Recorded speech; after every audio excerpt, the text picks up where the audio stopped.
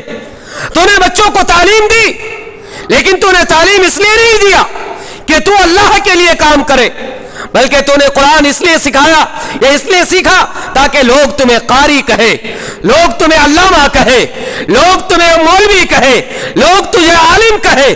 تو جا, تو نے دنیا میں جو خواہش کی تھی تمہیں لوگوں نے عالم کہہ لیا, تمہیں قاری کہلا دیا گیا, تم قاری بن گئے لوگوں کے نظر میں, تم لوگوں کے نظر میں عالم بن گئے, علامہ بن گئے, لیکن اب تمہارا یہاں پہ کوئی جگہ نہیں ہے. پھر اس کے بارے میں حکم ہوگا کہ جاؤ انہیں جہنم میں داخل کر دیا جائے, انہیں پھر فرشتے گھسیٹ کر لے جائیں گے اور چہرے کے بل میں جہنم میں پھینک دیا جائے گا. اسی طریقے سے ایک تیسرے بندے کو لایا جائے گا اور انہیں جو نعمتیں دی گئی تھی یاد دلائے گا. مالدار شخص ہوگا, اللہ رب العالمین ان سے پوچھے گا میں نے تمہیں اتنی مال و دولت دی تھی, تم نے اس مال و دولت کو کہاں خرچ کیا؟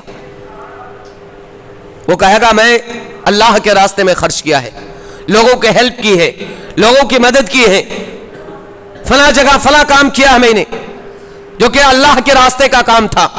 اللہ رب العالمین کہے گا نہیں, تو نے اللہ کے لیے نہیں کیا, اپنے مال تو نے اللہ کے راستے میں خرچ نہیں کیا, تو نے اللہ کی جگہ پہ خرچ کیا, لیکن تمہارا مقصد یہ تھا کہ لوگ تمہیں فیاض کہے, لوگ تمہیں سخی کہے, لوگ تمہیں کہے کہ کتنا زیادہ دینے والا ہے, لوگوں کے ہیلپ کرنے والا ہے. تم نے اللہ کے راستے میں قربانی پیش کی, کروڑوں کے بکرے لائے, لاکھوں کے بکرے لائے, لیکن تم نے مقصد کیا تھا؟ اللہ کے راستے جانور ذبح کرنا نہیں تھا, بلکہ مقصد یہ تھا کہ تمہارے نام اخبارات میں چھپے, اشتہارات میں چھپے اور اعلان ہو کہ فلاں شخص نے اتنی مہنگے بکری لایا اور اس کے اللہ کے راستے میں قربان کر رہا ہے. تمہارا نام ہو گیا دنیا میں. جاؤ, تم نے لوگوں نے فیاض کہہ لیا, اب تمہارا یہاں پہ کوئی ٹھکانہ نہیں ہے. تم نے جو مال حاصل کیا تھا اسے تم نے ریاکاری اور دکھاوے کے لیے خرچ کیا ہے، اللہ کی رضا کے لیے نہیں، پھر انہیں بھی حکم ہوگا کہ جہنم میں پھینک دیا جائے، انہیں جہنم میں پھینک دیا جائے گا۔ تو یہ حدیث ہمیں اور آپ کو یہ عبرت دیتی ہے کہ ہم جو بھی کام کریں، جو بھی چیز خرچ کریں، جو بھی مال و دولت خرچ کریں، وہ اللہ کی رضا حاصل کرنے کے لیے کریں، وہ اللہ کی خوشنودی حاصل کرنے کے لیے کریں۔ ہمارے اعمال میں اخلاص پایا جانا چاہیے، ہمارے اعمال میں للہیت پائی جانی چاہیے، ہمارے اعمال میں خلوص ہو، نیت خالص ہو۔ اگر ہم نے اس اعتبار سے اخلاص کے ساتھ اپنا کام انجام دیا تو یہ ان اسباب میں سے ایک بہت بڑا سبب ہے جس کے ذریعے سے ہم اور آپ اپنے آپ کو جہنم سے آزادی دلا سکتے ہیں، جہنم سے آزادی حاصل کر سکتے ہیں اور جنت میں داخل ہو سکتے ہیں۔ اسی طریقے سے ایک تیسرا سبب یہ ہے کہ دعا کرنا چاہیے، انسان کو کثرت سے اللہ رب العالمین سے دعا کرنا چاہیے۔ اللہ رب العالمین سورہ فرقان کے اندر، قرآن کریم کے سورہ فرقان کے اندر ارشاد فرماتا ہے والذین یقولون ربنا اصرف عنا عذاب جہنم ان عذابها کان غراما انها ساءت مستقرا ومقاما۔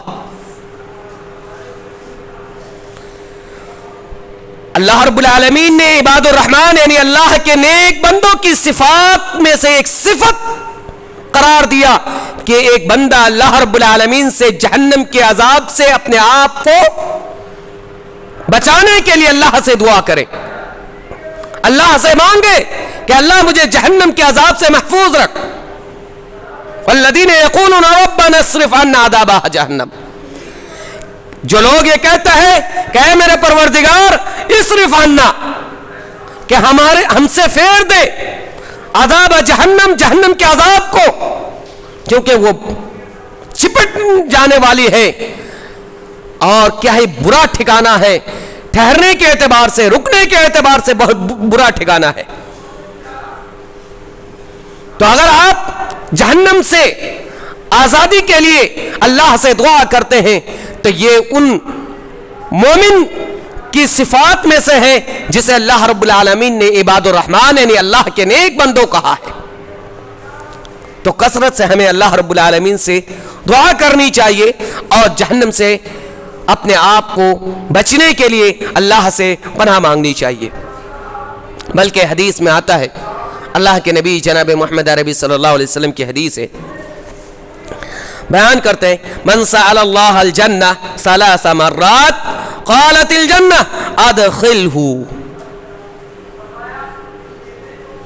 اللہ کے نبی صلی اللہ علیہ وسلم نے فرمایا کہ جو شخص اللہ رب العالمین سے 3 مرتبہ جنت کا سوال کرتا ہے، 3 مرتبہ کہتا ہے کہ اللہ مجھے جنت میں داخل کر دے، مجھے جنت میں داخل کر دے، مجھے جنت میں داخل کر دے،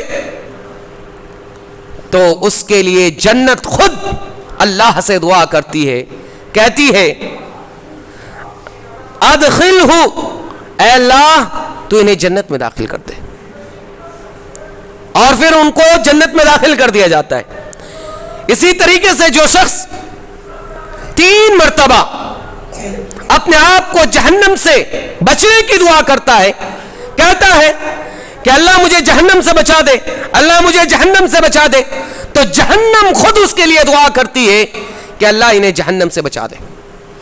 کہتا ہے وَمَنِ اسْتَجَارَ مِنَ النَّارِ، جس نے اپنے آپ کو جہنم سے بچنے کی دعا کی 3 مرتبہ، قالت الجہنم، جہنم کہتی ہے اجرہ من النار، اللہ انہیں جہنم سے آزاد کر دے، انہیں جہنم سے محفوظ کر دے۔ تو لہذا ہمیں اور آپ کو چاہیے کہ ہم کثرت سے دعا کریں۔ اس کے علاوہ خود اللہ کے نبی جناب محمد عربی صلی اللہ علیہ وسلم کو اگر آپ دیکھیں تو آپ صلی اللہ علیہ وسلم کثرت سے جہنم سے پناہ مانگا کرتے تھے۔ آپ کو معلوم ہوگا حضرت ابن عباس رضی اللہ تعالی عنہ راوی حدیث ہیں، وہ کہتے ہیں کہ اللہ کے نبی جناب محمد عربی صلی اللہ علیہ وسلم ہمیں یہ دعا